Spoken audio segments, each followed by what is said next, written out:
Eu estou com o advogado criminalista, Dr. Francisco Júnior, que defendeu Marcelo da Silva, suposto assassino que matou a menina Beatriz em Petrolina há 6 anos. Dr. Francisco, primeiro gostaria de agradecer ao senhor por atender ao nosso convite de participar dessa entrevista nas redes sociais Charles Araújo PE. Seja bem-vindo. Olá, Charles Araújo. É sempre um prazer. Isso não é a primeira vez é, que a gente bate esse papo. Eu que agradeço pelo convite de esclarecer algumas coisas, de falar à população dessa região do Araripe, região de São Francisco. Acredito que do Brasil todo, porque a internet hoje ela alcança todo lugar. Eu tenho recebido com frequência link de suas matérias de pessoas da região de Salgueiro, aqui de Petrolina, da região de Araripina, sempre que sai alguma coisa de relevância da região que você publica, as pessoas que sabem que eu sou daí sempre me mandam, olha, da tua cidade, olha, da tua região, sempre mandando o link das postagens de Charles Araújo. A gente fica muito feliz, doutor, pela repercussão das nossas matérias. A gente sempre tenta fazer, né, as nossas coberturas baseadas em fatos, né, com muita coerência aos acontecimentos, né, como é o caso do que está acontecendo com relação ao suspeito, que é o que nós chamamos, porque até que seja provado para a gente da mídia, ele é apenas um suspeito, né, até que seja julgado. Inclusive, acredito que para o senhor, e a gente até gostaria de seu ponto de vista a respeito disso. É, essa assim, a forma de tratar, nesse caso, até que a mídia não condena ele de imediato. O sentimento da população não é de condenar ele já de imediato. As pessoas estão com cautela sobre isso. Só que, assim, juridicamente, ele é inocente até que se prove o contrário. Ele foi apenas indiciado. A polícia achou indícios de que ele pode ter participação. Então, ele foi indiciado, a partir de agora vai começar um processo, ele vai ser citado que existe uma acusação contra ele, ele vai ter o prazo para se defender, a gente chama de defesa prévia, a partir daí ele vira réu e o processo começa a ter andamento. Mas que ele é inocente até sentença condenatória transitar em julgado. Daqui para lá não se pode usar esse termo para ele. Doutor, o senhor participou de uma entrevista de repercussão nacional, né, à Record TV, devido à sua ligação com o suspeito como ex-advogado. Acredito que esteja sendo muito sediado pela imprensa na região.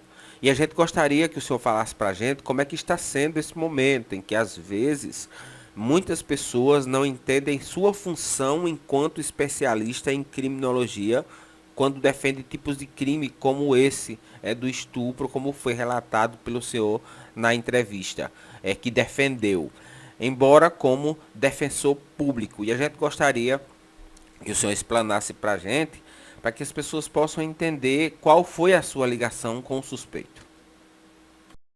Olha, em relação à imprensa, primeiramente foi a TV Guanabara, afiliada da Rede Record aqui em Pernambuco.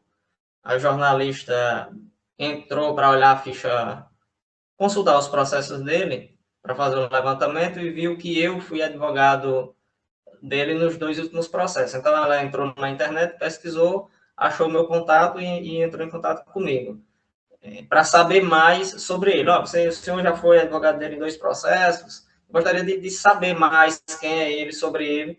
Eu disse, ok, eu posso falar. Após isso, a Rede Globo entrou em contato também, mas a pessoa parou de falar, era no WhatsApp, e a pessoa começou a me questionar, a querer saber mais sobre ele, e sumiu, deu vácuo, parou de falar e pronto. Aí o Jornal do Comércio, o Jornal Impresso, o Jornal do Comércio fez matéria também, e Folha de São Paulo. Folha de São Paulo não foi publicada ainda, a gente fez a entrevista por telefone. E quanto às pessoas, tem repercutido positivamente. E não é pelo fato de já ter defendido em um crime que comprovadamente foi ele, porque ele foi condenado em um crime de gravidade, não, por enquanto não está repercutindo mal.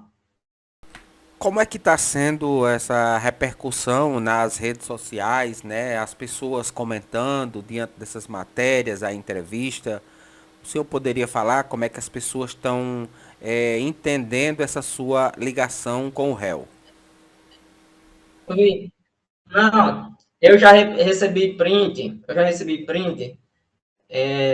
de conversas, dos comentários, quando o programa estava ao vivo, né? Que fica subindo comentário, e as pessoas, tem muita gente indignada. Só que, como você falou assim, defender um crime, o advogado especialista, ele não defende o crime, ele defende o direito. Defende o direito que é inerente a qualquer pessoa que se ache naquela situação. A princípio, a pessoa que se acha nessa situação, ela não é culpada. O direito brasileiro, não só o direito brasileiro, isso é universal. A pessoa só é culpada quando não puder mais ter recurso naquele processo. Então, você não defende um crime, o criminoso não defende a atitude de fazer aquela coisa que está definida como crime. Não é isso que a gente defende. A gente defende o direito que está lá na lei, que é inerente a qualquer pessoa. Por enquanto, é todo mundo inocente, até que se prove o contrário. Tem a acusação, aí qualquer cidadão que se acha, pronto, foi fulano de tal, que cometeu tal estupro. Ok, precisa de um advogado para acompanhar ele na instrução processual, para apurar se de fato foi ele, para apurar a culpabilidade, quanto de culpa ele tem e quanto de pena ele precisa para se ressocializar. Então, não há nada de errado fazer, não há nada de antiético, não há nada de imoral, não há nada. É a função do advogado, ele é especializado para fazer isso. Se durante essa instrução for comprovado tudo que se tá falando sobre aquela pessoa, ó, cometeu esse crime com esses requintes de crueldade. A lei está lá dizendo, se tiver tal crueldade, aumenta um terço, um sexto, vai aumentando a pena. E no final das contas, ele vai receber a pena que é compatível com o crime que ele cometeu. Mas para isso tem que ter o advogado para que a justiça seja feita. Diante de toda essa reviravolta devido à repercussão nacional do caso Beatriz, o senhor, como ex-advogado de Marcelo da Silva, conhecendo o histórico criminal dele e diante do que tem de concreto como provas do assassino, acredita que ele seja realmente o assassino? Acredita que essas evidências sejam suficientes para que ele seja apontado como o autor desse crime? Pronto, vamos começar. Em 2016, agosto de 2016, Trindade estava sem defensoria pública, e lá ficou bastante tempo sem defensor público. Nessa época era a doutora Fernanda Vieira, que era juíza, e ela começou a nomear os advogados que atuavam lá no fórum para substituir o defensor público. Os processos não podiam ficar parados e a pessoa que não tem direito, não tem dinheiro para contratar um advogado, tem direito a um defensor, seja ele público, seja nomeado, que a gente acaba ficando advogado público, porque a gente é nomeado para substituir. Em alguns casos, o Estado nos paga, em outros casos, não. E não só eu, como vários outros advogados, nos dispusemos a contribuir com a justiça nesse sentido, porque os processos estavam ficando parados, e isso atrapalha os nossos, que a gente tem interesse que ande, e um processo não pode ficar passando na frente do outro. Então, é tudo naquela ordem que eles vão chegando. Então, aquele processo estava com a Defensoria Pública e chegou no momento em que precisava fazer uma defesa.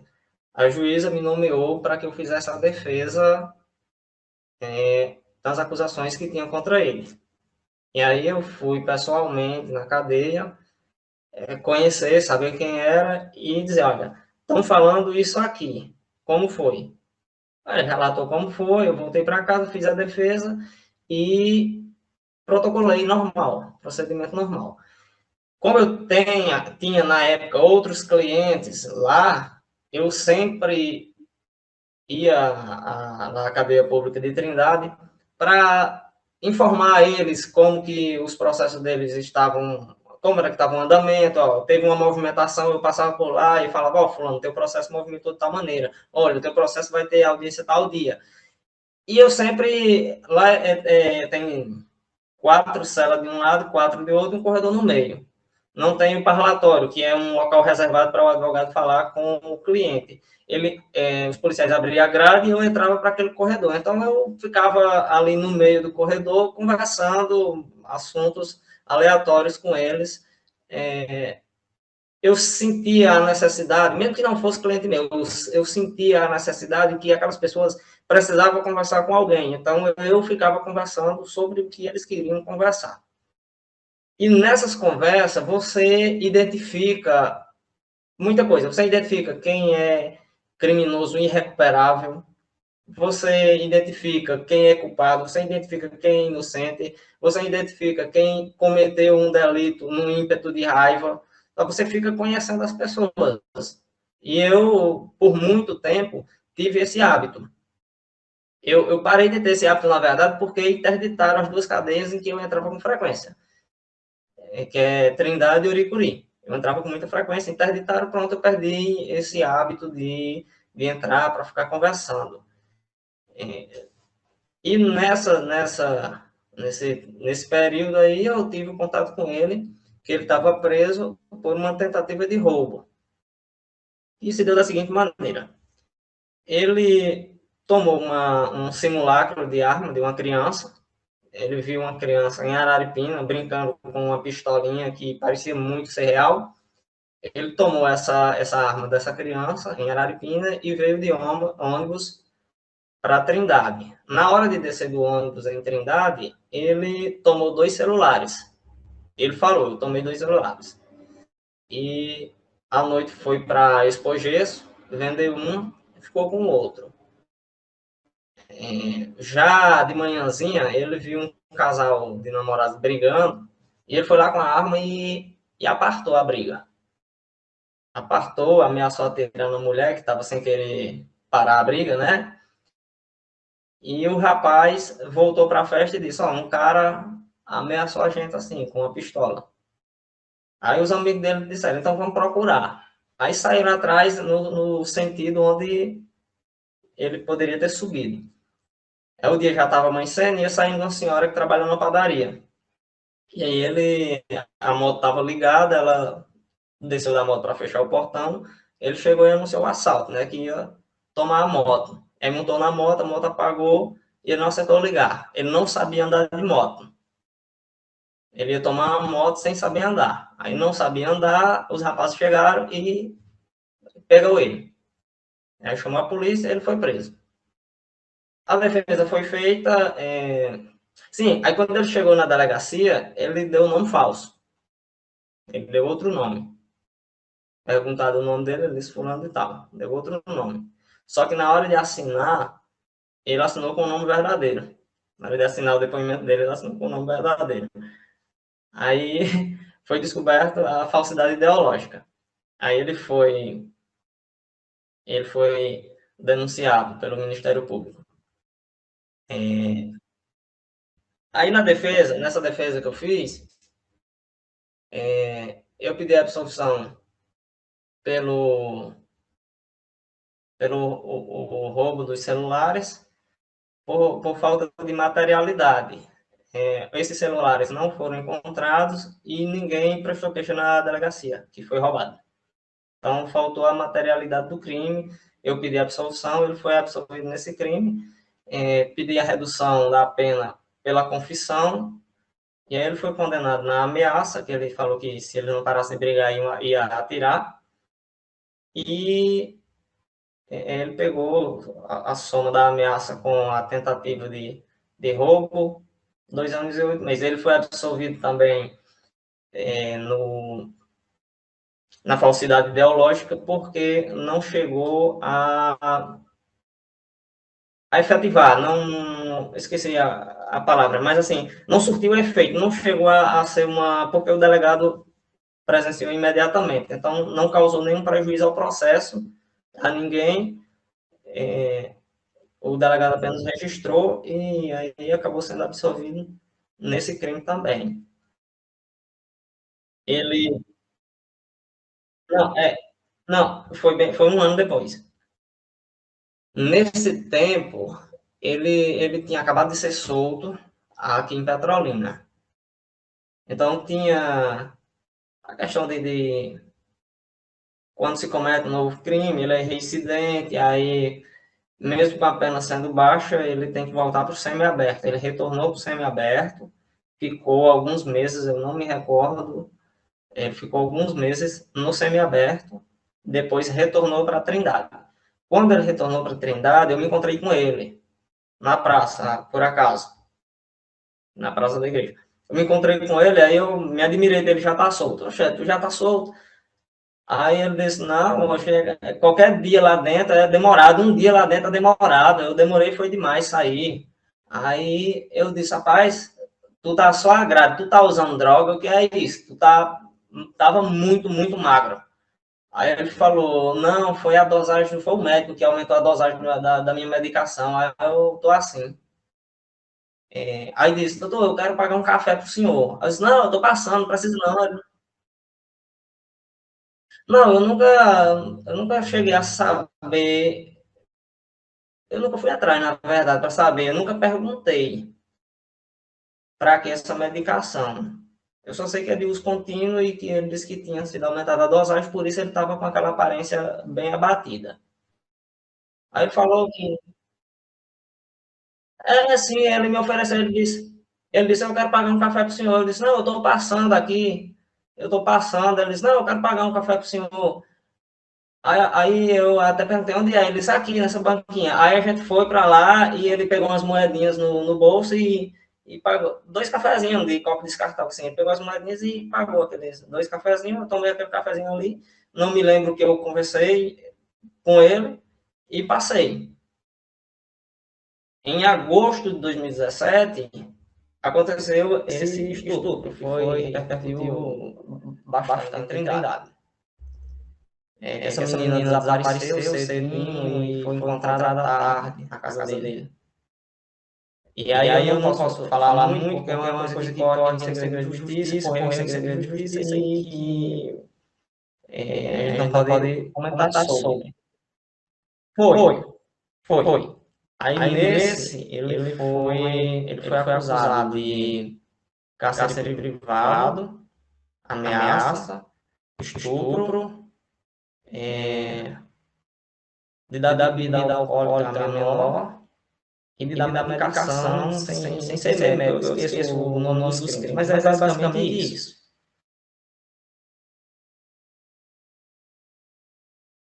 Lembra? Eu não lembrava imediatamente, mas eu entrei na pasta, eu tenho todas as pastas no computador desde o primeiro dia que eu advogo. Eu nunca escondi nada. E quando eu vi na matéria que acharam o suposto assassino da Beatriz, o nome era Marcelo da Silva, já veio à minha mente. Eu disse, isso aqui é o meu cliente, sem sobrenome assim, geralmente. Aí quando foi olhar, vi a foto e pensei. Aí, nesse caso,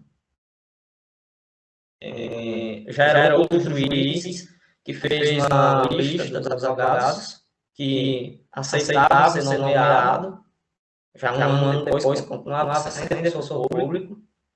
E aí o juiz que era o Paulo Cassaro, ele ia nomeando a gente pela ordem que estava lá na lista dele, eram 18 advogados.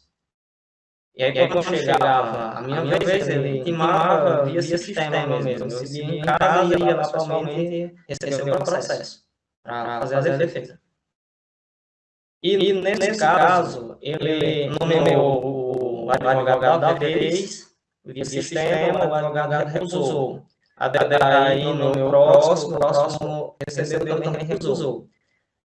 Aí como eu já tinha feito uns casos bem graves, e eu não tinha recusado ainda fazer outros, que teve outros estupros, que eu fui nomeado, eu também fiz um estupro sem repercussão, ele ligou para mim, o assessor juiz ligou para mim, perguntando se eu poderia ir até lá. Eu fui e ele falou, olha, tem esse processo, e repercutiu, que eu já fiz via sistema e os dois negaram.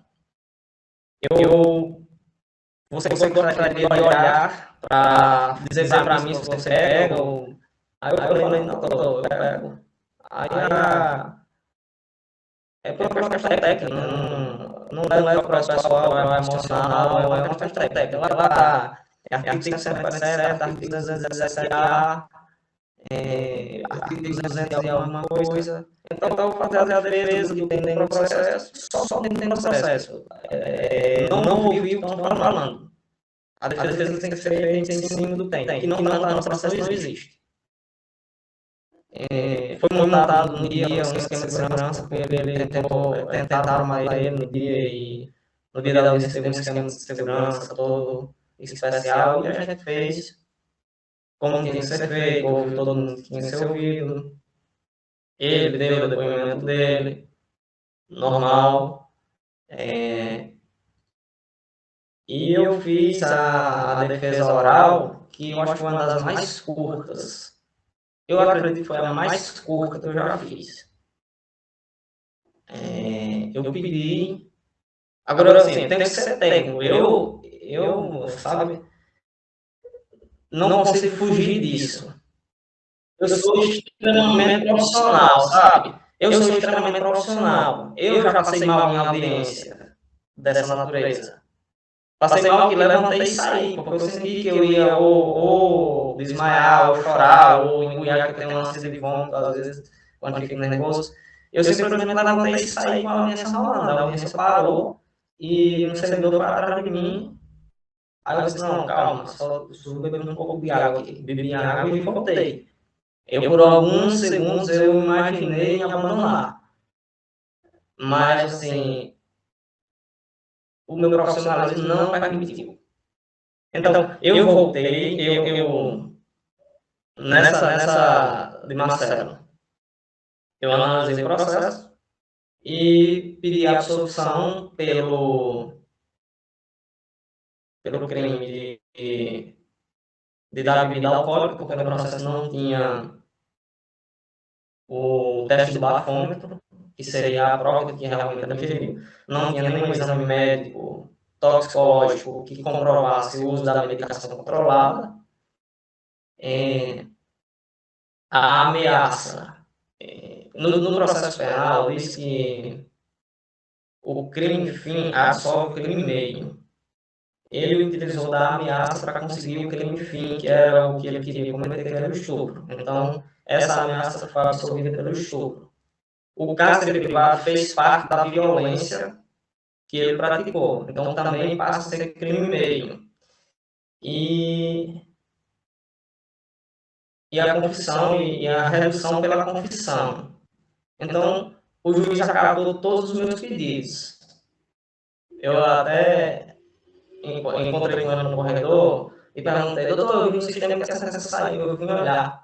Aí ele falou, eu acatei todos os seus pedidos porque você pegou basicamente só em cima das questões intrínsecas processuais, que pegou só naquilo que tem dentro.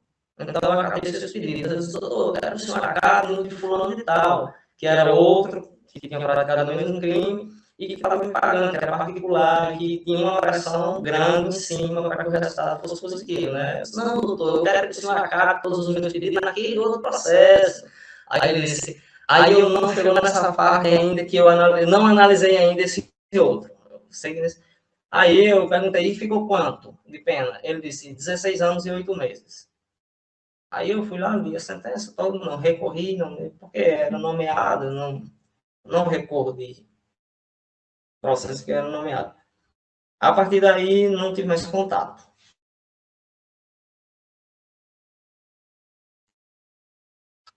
Foi 2018, agora acho que junho ou julho de 2018.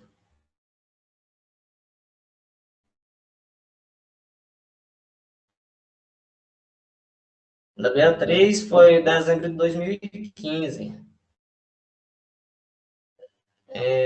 8 meses depois eu fiz a 8 meses depois eu fiz a primeira defesa dele. 1 ano e 8 meses depois eu fiz a segunda.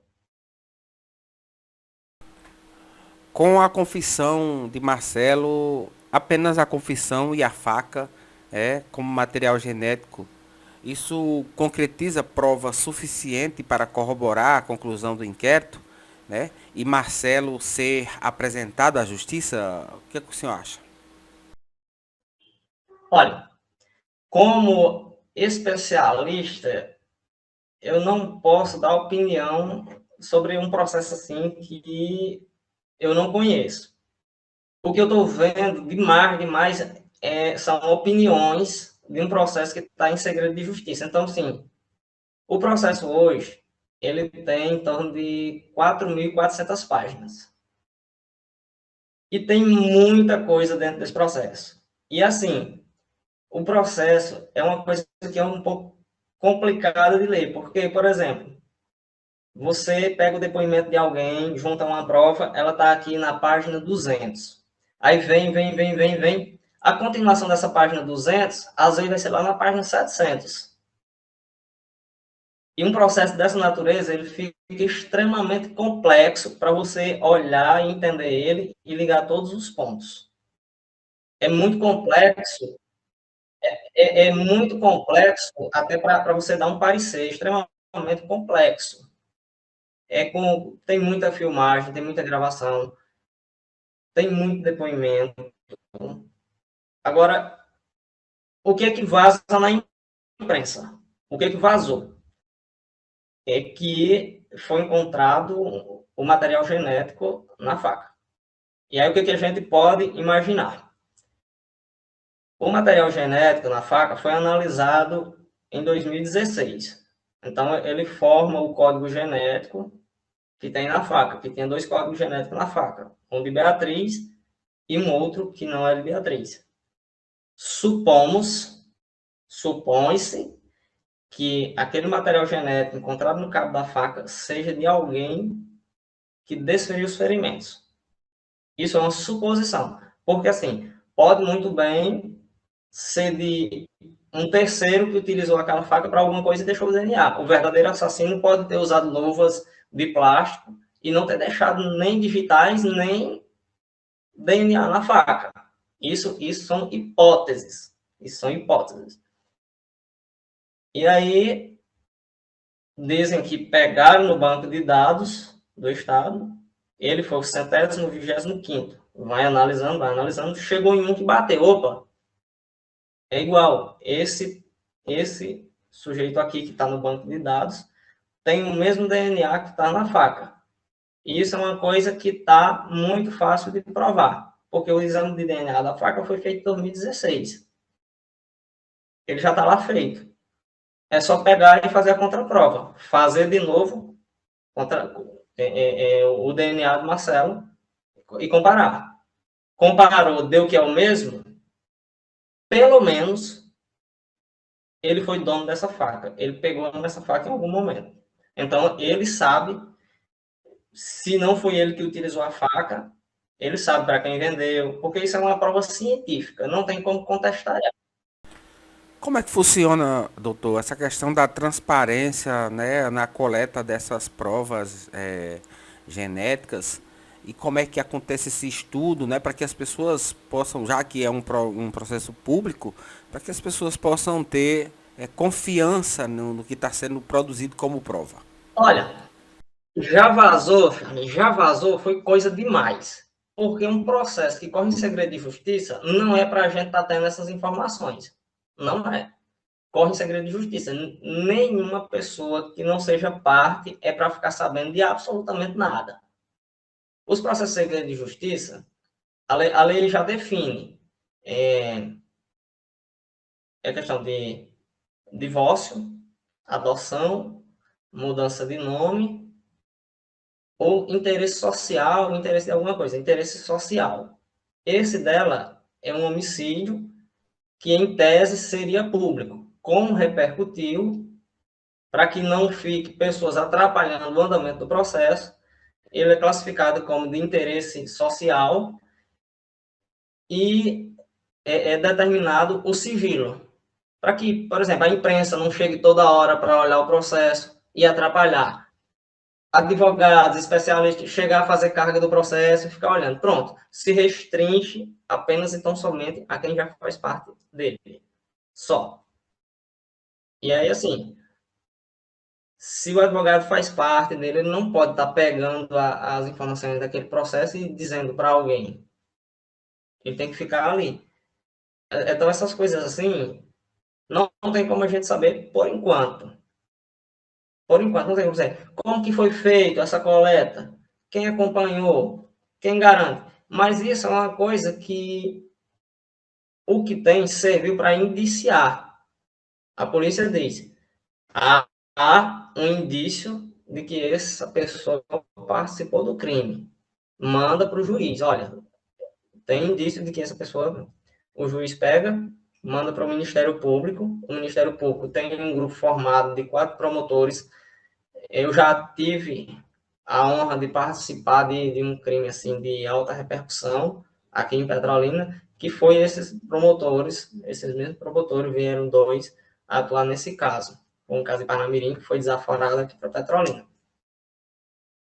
E são pessoas de altíssima capacidade. Você não tem ideia assim, da capacidade dessas pessoas. Quando eles terminaram, eu senti vontade de. A gente estava em lados opostos. Eu senti vontade de levantar e aplaudir. Muito, assim, sabe? De extrema capacidade. Muito, muito, muito. Então, são essas pessoas que estão na acusação, que vão fazer parte da acusação desse processo. Então, o juiz repassa para esse grupo, eles vão analisar, vai olhar se aquele indiciamento faz sentido e vão oferecer a denúncia. Devolve para o juiz com o oferecimento da denúncia. O juiz vai pegar, vai ver se aquele oferecimento da denúncia está tudo ok e vai dizer, receba a denúncia. Intime o réu para responder a denúncia, para responder a acusação no prazo de 10 dias. Pronto, começou o processo. Começou o processo. A partir daí, começa a instrução, ele vai se defender da forma que for mais benéfica para ele e vai começar a apurar a motivação, contraprova, novas perícias. Vai ser tudo a partir de quando o processo de fato começar, que é com o recebimento da denúncia. Todas essas perguntas serão respondidas. Todos esses questionamentos serão respondidos. Porque existe agora um suspeito para ser investigado. Então, a partir de agora, é que, de fato, vai começar a ser esclarecida. A confissão e a faca são suficientes para provar e condenar o réu? As duas coisas são bem relevantes. As duas coisas são relevantes. Só que não existe prova melhor, prova pior. O Código de Processo Penal trata as provas com igualdade de relevância. Por exemplo, eu já atuei em um caso em que uma pessoa que estava no processo em que eu estava atuando pagou para outro colega de cela, pagou para ele assumir. Eram os dois acusados de tráfico e um pagou para o outro. Se tua audiência vai ser primeiro do que a minha, você vai lá e você diz, olha, aquele lá de tal caso é meu também. Pronto. O cara recebeu a quantia, chegou lá na audiência, ele relatou o dele e falou, aquele outro de tal jeito sou eu também. E aí, quando segue a investigação nessa linhagem, as coisas não batem. Não é pelo fato de assumir que automaticamente já vem a atribuição à culpa. Mesmo assumindo, mesmo assumindo, tem que ver, vai haver a investigação, vai continuar para saber se aquela confissão é verdadeira. Tem essa cautela. Sempre existe, em todos os processos existe essa cautela. Na entrevista à Record TV, o senhor disse que, pelo comportamento do suspeito, né, é, ele tem traços de psicopata, ele pode ser um psicopata. Se comprovado através de exame de insanidade mental, a confissão do mesmo não seria anulada, né, se comprovado que ele realmente tem insanidade mental? E se anuladas, apenas a faca garante a condenação do suspeito? A psicopatia, ele é uma falha no cérebro que faz com que tenha empatia com as demais pessoas. Isso não torna a pessoa inimputável, dizer, não, ele é psicopata, ele não sabe. Porque o que torna a pessoa inimputável é não entender o caráter ilícito da coisa.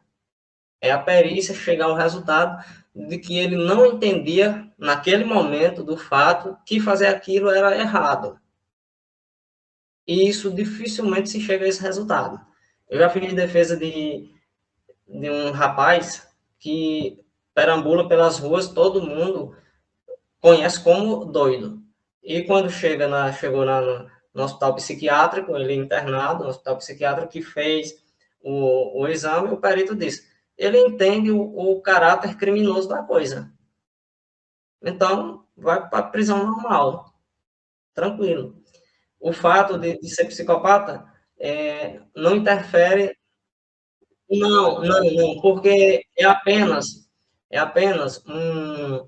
um fator que faz com que a pessoa não tenha empatia pelos demais, e isso torna a pessoa, de uma certa forma, cruel. Não é todas as pessoas que têm psicopatia que podem ser cruéis. É que pode ser que a pessoa tenha psicopatia e seja cruel. São coisas distintas. Doutor, desde a morte da menina Beatriz, todo ano de eleição tem essa busca por justiça e novas investigações envolvendo personagens renomados em investigação no estado de Pernambuco e no país, respectivamente. Depois das eleições, tudo volta a estaca zero. Essa coincidência, vamos dizer assim, Não com é as coincidência, não. eleições, Isso é. essa coincidência, vamos dizer assim, doutor, Sem com dúvida. as eleições, não descredibiliza tanto a luta por justiça quanto a resposta do Estado, né, para resolver o caso? Não é coincidência. Isso é má fé. Isso é canalice. Isso é falta de escrúpulo. O nome é esse o nome que se deve utilizar. Pessoas que se aproveitam de uma situação extremamente delicada e grave para tirar proveito próprio, para se aparecer com uma desgraça grande, com uma coisa gravíssima, e a pessoa fica se promovendo em cima disso. Isso descredibiliza demais, não só nesse caso, em todos os casos, que envolve outra coisa, que não só e somente só a justiça, já começa a descredibilizar o caso. Por exemplo, a questão da imprensa está em cima direto, formando opiniões através de opinião de pessoas que não estão fazendo parte do processo, que não conhecem. Isso atrapalha demais no julgamento, porque esse vai ser um julgamento popular, vai ser a júri popular. Se fosse um juiz que fosse julgar, não atrapalharia, porque o juiz ele já tem essa capacidade de não ficar, a maioria tem, não ficar olhando a opinião pública e olhar somente para o processo. Só que esse caso é de homicídio, ele vai ser julgado pela população. Vai ser sorteado pessoas para afirmar se o réu é culpado ou não. E é assim, toda essa movimentação que tem fora do processo interfere gravemente no julgamento. As pessoas já chegam ao local do julgamento com a opinião formada. Esse julgamento ele vai demorar dias, ele não vai ser resolvido em um único dia.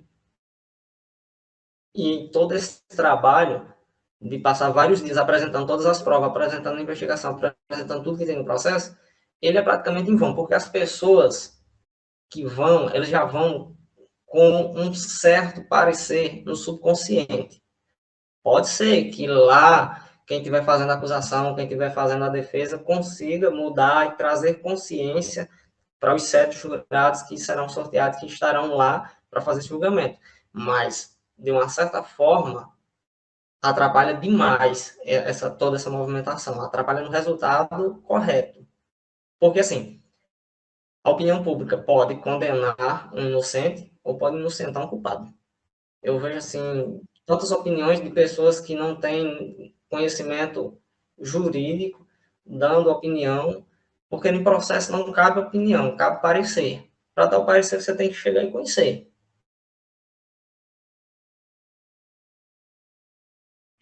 Porque é praticamente impossível não envolver emocionalmente. É quase impossível. Você tem que ser muito técnico para fechar os olhos, para tapar os ouvidos, para passar a ver só o que de fato é ciência, que é aquilo que se vê e pode ser comprovado.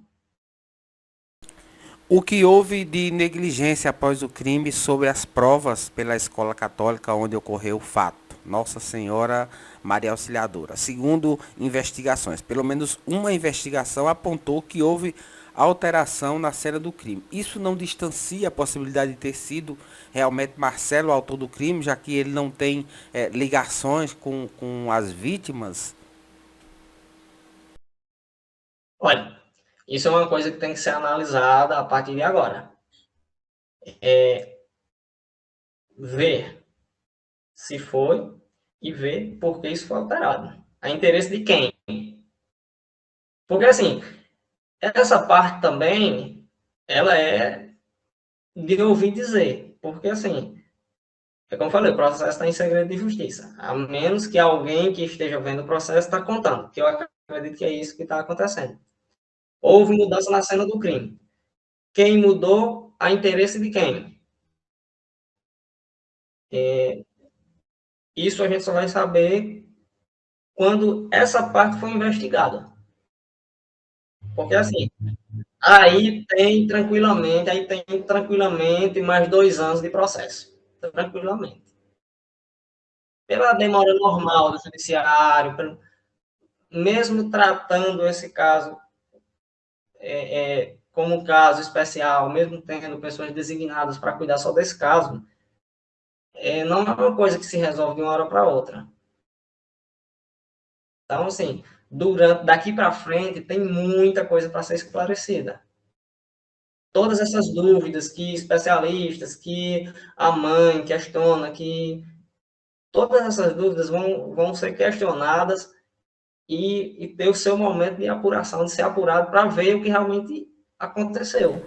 A mãe de Beatriz duvida da forma rápida e aparentemente montada, né, de encontrarem um suspeito, como ela mesma já disse aí nas redes sociais e na imprensa, é que por sinal ele estava preso há muito tempo e nunca havia sequer sido apontado como suspeito. O crime de maior repercussão no estado de Pernambuco foi cometido por um morador de rua, sem qualquer ligação com a vítima, a não ser o seu desejo criminoso de sexo com crianças, com menores. Ainda segundo informações da própria mãe, no dia do evento em que Beatriz foi assassinada, havia rigorosa restrição para entrada no recinto. Apenas os familiares, os alunos, né, e as pessoas envolvidas no evento. Mas o criminoso teve livre acesso, doutor?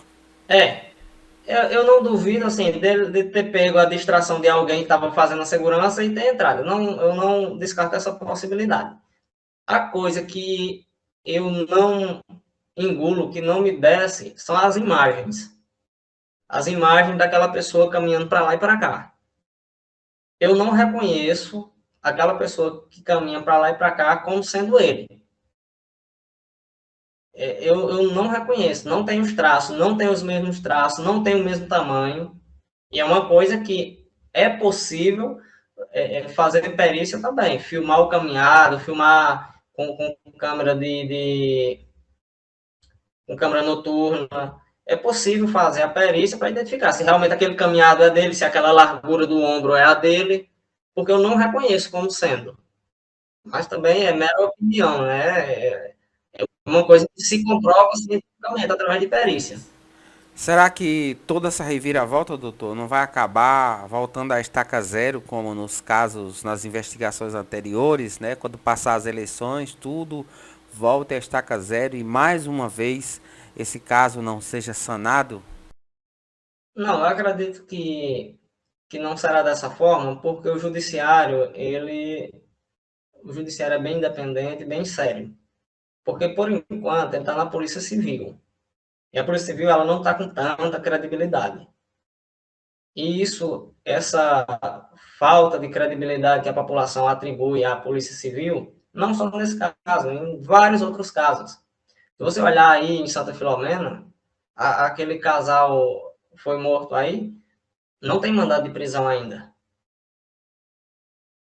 Não tem. Um casal foi morto por alguém conhecido que se sabe a autoria, e eu olhei hoje ainda, não tem mandado de prisão Quer dizer ainda. que o caso do assassinato que houve no dia 30 de dezembro em Santa Filomena, né, de dois jovens, o assassino desse duplo homicídio ainda não foi, Sim, não tem um mandado de é, prisão contra ele?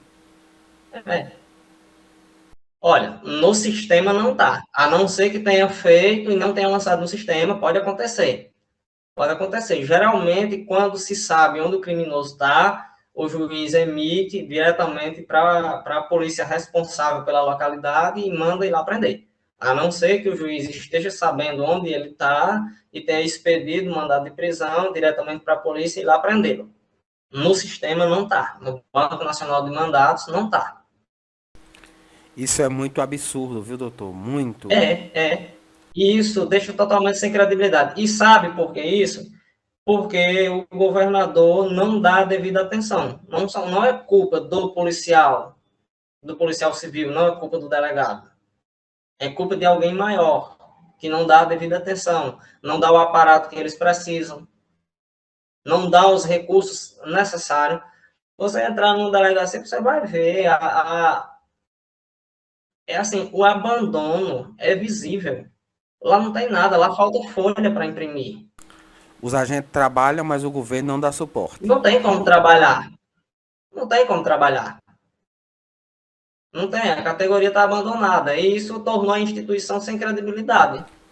Doutor Francisco, em nome de todos os nossos internautas, as pessoas que nos acompanham pelas redes sociais, gostaríamos de lhe agradecer, né, pela explanação muito precisa acerca desse caso que é o que mais repercute, é o que é mais falado no momento em toda a nossa região, né, em todos os meios de comunicações e redes sociais. Acredito que essa sua explanação a respeito da sua ligação com o criminoso, o réu, seja importante para que as pessoas entendam como é o seu trabalho, o que é o histórico, né, criminoso do réu e também até possa entender melhor, se ele realmente é a pessoa que está por trás desse crime bárbaro que, né, sacudiu todo o sertão de Pernambuco nos últimos 6 anos.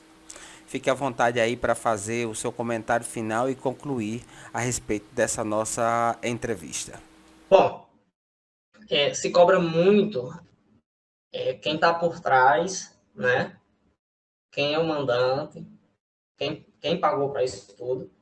E aí vem opinião, não é parecer, é opinião, que eu acho pouquíssimo provável que alguém que tenha esse poder todo tenha tido a coragem de contratar Marcelo, se de fato foi ele que entrou na escola para fazer. Porque ele de fato, assim, aparenta ser um morador de rua, aparenta não ter bom discernimento das ideias, aparenta ser bem lento, Então, assim, é uma questão de lógica só. Alguém com poder aquisitivo de encomendar um crime dessa natureza não contrataria alguém com intelecto tão limitado como o dele. É uma questão de opinião, mas que eu também não sei. Pode ser que sim, pode ser que alguém de alto poder tenha tido essa loucura de contratar alguém tão não normal para cometer um crime. Assim, não resta outra coisa a não ser apurar de forma correta, sem deixar interferências exteriores atrapalhar a investigação e fazer da forma mais transparente possível. Mesmo correndo em segredo de justiça, eles têm que dar explicação à sociedade, porque a sociedade está precisando dessa explicação. Mais uma vez, doutor, muito obrigado. Essa não é a primeira vez que a gente se fala. Conheço o seu trabalho, a sua competência e esse tem sido o motivo da gente ter a satisfação de conversar com o senhor, de trazer aqui para os nossos internautas, as pessoas que nos seguem, esse esclarecimento tão oportuno e necessário. Muito obrigado.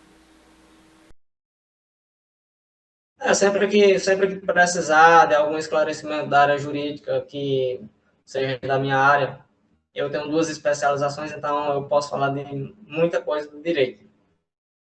Então, qualquer dúvida, qualquer coisa que você acha que a população deva ter conhecimento, pode entrar em contato que eu vou estar à disposição para esclarecer. Muito obrigado, um forte abraço, até a Eu próxima. que agradeço, eu que agradeço. Obrigado a você.